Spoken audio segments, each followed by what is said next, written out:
Vous vous trouvez actuellement au sein du musée du Four des Cassots, qui est exploité par l'association Espace Porcelaine. François Luot II a voulu ici créer la première véritable usine de porcelaine relativement industrialisée.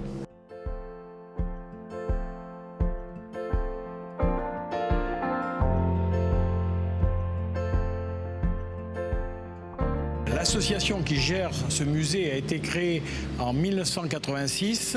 À titre non anecdotique, un an après, ces gens-là arrivaient à faire classer l'immense four que vous avez derrière nous comme monument historique. Ce four date de l'époque 1900, puisqu'il a été construit en 1905. Ce n'est pas le plus vieux four rond, puisqu'avant il y avait des fours ronds, mais qui n'étaient pas à flamme renversée.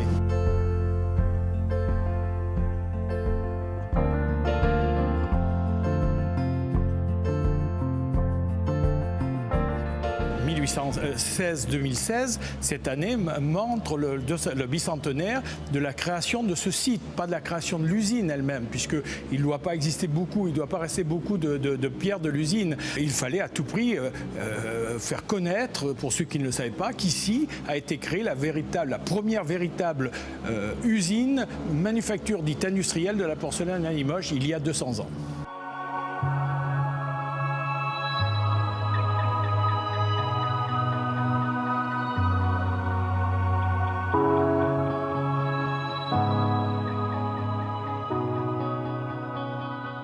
C'est le plus ancien lieu de l'histoire de la porcelaine à Limoges, classé au monument historique depuis 1987.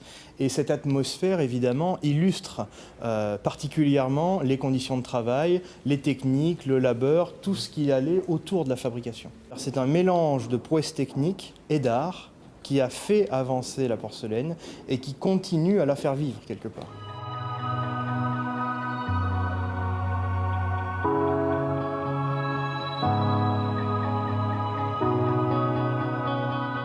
Préciser que cette exposition est possible grâce au prêt de différents collectionneurs. Donc ce sont des pièces de collection privées et nous avons privilégié les pièces de porcelaine et la photographie. Les pièces de porcelaine, comme ici derrière moi, retracent les 200 ans d'histoire de la fabrication ici au site des Cassots. Le coup de cœur serait vraiment la série de vitrines consacrée à François Alliot, puisqu'au niveau technique, au niveau stylistique, c'est quand même le premier âge d'or de la porcelaine de Limoges.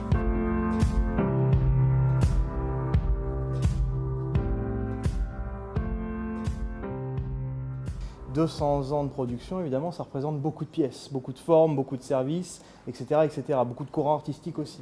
Donc le but était d'en présenter moins, mais mieux, si je puis dire.